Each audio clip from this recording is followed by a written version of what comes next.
और आइए अब आगे बढ़ते हैं। जम्मू कश्मीर चुनाव को लेकर आज हलचल तेज है। आज गृह मंत्री अमित शाह जम्मू के दौरे पर और शाम 4 बजे घोषणा पत्र जारी करेंगे जम्मू कश्मीर के लिए बीजेपी का। आरएसएस के नेताओं से भी अमित शाह की मुलाकात होगी और कल वो रैली को संबोधित भी करेंगे। तो आज जम्मू कश्मीर गृह मंत्री अमित शाह पहुंचेंगे। बीजेपी का घोषणा पत्र जम्मू कश्मीर के लिए जारी किया जाएगा और फिर कल रैली को संबोधित करेंगे अमित शाह। जम्मू कश्मीर में रोजगार का मुद्दा बड़ा मुद्दा है और उसको लेकर माना यह जा रहा है कि बीजेपी का जो घोषणा पत्र जम्मू कश्मीर के लिए होगा उसमें खासतौर से रोजगार पर एक बड़ा फोकस रखा जा रहा है ताकि जम्मू कश्मीर के युवाओं को पार्टी अपने साथ जोड़ सके।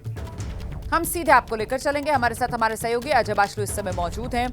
अजय, क्या जानकारी मिल रही है? बीजेपी का मैनिफेस्टो जम्मू कश्मीर के लिए जाहिर सी बात है तैयार कर लिया गया होगा, जिसे शाम 4 बजे अमित शाह की तरफ से जारी किया जाएगा। पार्टी नेताओं से अगर आपकी बात हुई है तो प्राथमिकता इस घोषणा पत्र में किन किन मुद्दों को दी गई है?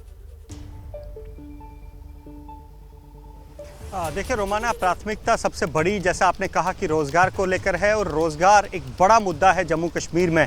हाल के दिनों में ही एक दिन परसों जब राहुल गांधी यहां आए थे तो उन्होंने सबसे पहले जो मुद्दा उठाया था वो बेरोज़गारी का उठाया था और यहां तक आरोप लगाए थे कि जो प्रोजेक्ट्स जम्मू कश्मीर में लगे हैं वो न केवल बाहरी लोगों को दिए जा रहे हैं बल्कि स्थानीय युवाओं को उसमें प्राथमिकता नहीं दी जा रही। तो एक मुद्दा तो रोज़गार का रहने वाला है और दूसरा अहम मुद्दा जो रहने वाला है वो रहने वाला है जिस तरह से कश्मीर में धारा 370 के बाद जो सुरक्षा का माहौल बना है, पर्यटन बढ़ा है, उस पर भी माना यह जा रहा है कि फोकस होगा क्योंकि धारा 370 बीजेपी के लिए एक बहुत बड़ा मुद्दा है और लगातार धारा 370 के फायदे गिनाने में बीजेपी लगी है। तो ऐसे में एक रोड मैप जो है बीजेपी दे सकती है इस मैनिफेस्टो में कि किस तरह से इस जो शांति का माहौल बना है न केवल जम्मू में बल्कि कश्मीर में उसको किस तरह से आगे बढ़ाया जाए, विकास के मुद्दों को किस तरह से आगे बढ़ाया जाए, महिलाओं और किसानों को किस तरह से एड्रेस किया जाए। तो ये सब मुख्य बिंदु रहने वाले हैं आज बीजेपी के इस मैनिफेस्टो में। और देखना यह होगा रोमाना, सबसे इंटरेस्टिंग जो नज़र